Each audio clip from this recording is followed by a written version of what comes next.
We are going to be doing a highly anticipated update, which is an update on the little lovebird that was found in the PETSMART parking lot. This is where the bird is going to go, and now we're going to cover them with dirt.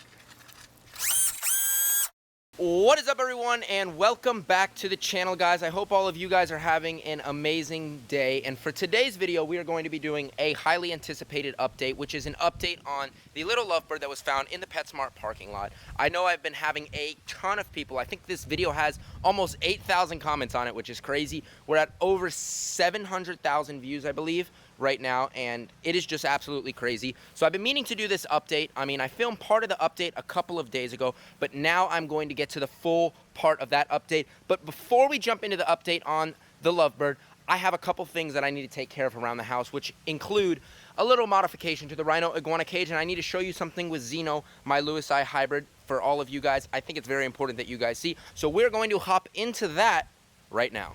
So now we are going to get inside and do the maintenance on the Rhino Iguana cage. Now, once we get inside, I'm going to explain everything and show you what exactly we're going to be doing. I should have kind of done it from the get-go, but I didn't because it was never a problem. So now that it's a problem, you know, I'm going to address it. Whoa, where are you going, girl? Oh, you want to come on? Come on. Oh, hi. Wow, she's enthusiastic about getting on me. Hey, pretty girl. How you doing? Where are you going? Are you crazy? Where are you going? So basically what we need to do is we need to add siding, which is plywood, all along the iguana cage. And the reason why, if you look at her nose right there, her nose is a little bit beaten up. And that is from thing number one right there, chasing her around. So when thing one chases her around, she runs up against the chain link and she bangs her nose. What you want now? Here, let me put you right there. So basically what's happening is thing one is chasing Luna, and Luna is running around these edges and banging her nose and rubbing it on there. It's not very bad right now. It'll heal no problem. But if you look at Mr. Dozer right here, when he was young, I don't know where he came from. He's been in a couple of people's hands. So if you look at Dozer's nose, it's actually all banged up. Let me try to pet him. Yep, my dad is in here. So he's pretty upset right now. He's not going to want me to touch him.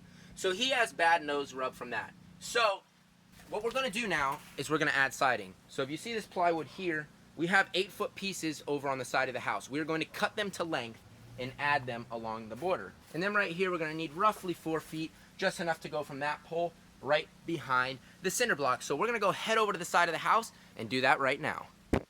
Boom, we've got our wood here, and we are getting it, you know, pretty much measured out so we can have all the correct sizing. I've got the help of my dad. You know, he is way better at this than me. So thanks for helping out. Oh, you missed it. Oh, thanks for helping out. Bam! We have our wood entirely cut, so this is about a 4-foot piece for that back wall. We have the 2-foot pieces for either side. We have this for the side, this for the one side, and then this for the very front with the notched out piece. And this would have never got done in the time that it did if it weren't thanks to you. Thank you. Appreciate it. So I will meet all of you guys over there because, you know, yeah, I can't, it's a 2-man crew here. I can't carry and record. We're here. We're going in. Please don't jump on me. We're trying to do work. Thank you. Thank you. Thank you for cooperating. So this piece is the one that's going to go on the bottom. It's the notched out piece. Wow, did we mismeasure? No, I think we got it just right. Oh, look. Hi. Hello. You like your new wood? Is that interesting? Very nice. Look, she's gonna lick it. She's gonna test it. Oh, hi. Oh, look, she wants him. She wants to go say hi to him. You're a very good lizard. You're a nice, very nice Rhino Iguana. We've got it done. We've got the siding nice and perfect. And guys, wow, this came out much better than I thought. And I actually don't even have to drill it in. Just because it's wedged so good, they're not really going to move it. And this is really as much as it can move. Right here on this side, you can see where we notched it out. Came out perfect. So we're going to have no more messed up noses because they're not going to be able to ram. They're going to be ramming plywood, and that's not going to mess their noses up. Right here, I just secured it with a little zip tie. As you can see, it's not going anywhere. I'm just happy how it came out. So now that we did this little update, we're going to go over to the Lewisai cage where I'm going to show you what Xeno did to me. He actually bit me on my foot yesterday. But we're going to go over there. We're going to talk about that. So yesterday when I was on my way inside of Xeno and Xena's habitat, you know, to feed him, Xeno was really excited for food. I mean, he gets in like a frenzy sometimes, and that happens with a lot of iguanas. And he walked out of the cage and started eating these weeds right here. And he was eating the weeds, and you know, sometimes when these iguanas get out of their cage, especially Xeno, he gets like frisky. He almost wants to not go back in or when I touch him. So he started kind of showing me his mouth, and I was just standing there with the bucket, and he grabbed my foot. But thankfully, he didn't shake. Let me show you guys right now what he did to my foot. He cut me open. If he would have shaked, he would have probably laid me open pretty bad, but it's not too bad. But I just want to let all of you guys know that these animals, just because they seem tame, you know, instinct will always kick in, just depending on the situation. A lot of people think reptiles are dumb and stupid and they all have the same mentality. That's far from the truth. Zeno, most of the time, is nice and chill. But, you know, when we get hungry, we get a little bit mean, we get a little aggravated. Whoa! What was that? Something just fell. Palm frond just fell. Like I was saying, just like us humans, when we haven't eaten, you know, like we get like really mad easy and we just are not ourselves. Same thing with them. When they're hungry, they're a little bit moody. So that's how the iguanas are. So now we are going to get on to the main part of the video that all of you guys have been waiting for. We are going to be doing an update on the lovebird. Now we're going to go shoot over right now to a couple mornings ago, and I'll show all of you guys what I found. It was pretty sad, so check that out now. I've had this little bird for about a day and a half now, and I came out here this morning and she sadly passed away. You can see I fed her last night right before she went to bed, and just a little bit of food she ate, and she sadly has passed away. I'm sorry. Are you okay? Probably not. Yep, she has sadly passed away. I'm so sorry. I don't know what happened to you, what was wrong with you, but I am so sorry. Guys, we're gonna put her in a bag, and later on when I get home, you know, it's a really sad thing. I'm gonna get home and we're gonna have to bury her. So sadly, the lovebird did pass away. I really don't know why it passed away. I walked out a day and a half later and she was just dead in there. When I cleaned the cage, you know, I've had birds before. I know that certain cleaners, certain candles, certain cookware that lets off a certain chemical will kill these birds because they have very, very sensitive respiratory systems. So I really do not know why she passed away.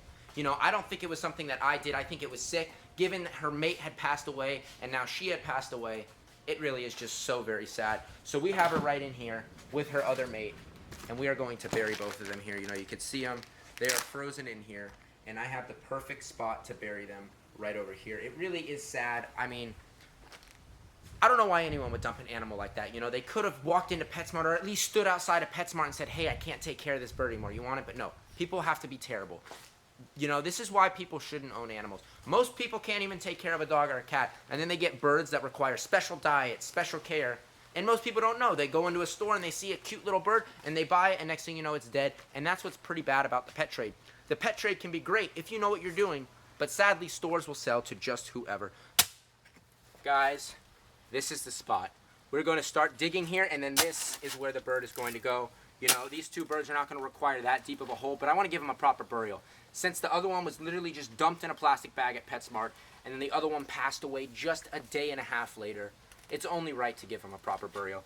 And that, my friends, is going to end today's video. I hope all of you guys did enjoy watching it despite what happened to the poor bird. It really is just sad, but I just want to say thank you guys for getting this video up to 755,000 views, because what this is doing, it's bringing to light why certain people should never ever own animals, and it really shows just how sick some people are for doing these things. So if you guys have not already and you are not subscribed already, I know we have a ton of new people watching this video, please go click the link down below. It is the first link, and you will be subscribed, and tap that little notification bell so you will be notified whenever I post, whenever I find a crazy animal, whenever I get new animals. And if you guys have not already, please go give this video a thumbs up if you enjoyed it. And guys, I did not forget to pick a name. Even though the bird passed away, I still want to pick a name if she was alive. So I scrolled and I scrolled. Mind you guys, there's around, I believe, 9,000 comments at this time. It is a lot to go through. So I just scrolled and scrolled and scrolled until I picked a name. So I want to give a special shout out to Gigi Rocks for picking the name Mango. If she was still alive, I would without a doubt pick the name Mango. And if any of you guys also picked the name Mango, shout out to you guys, because you guys are all winners.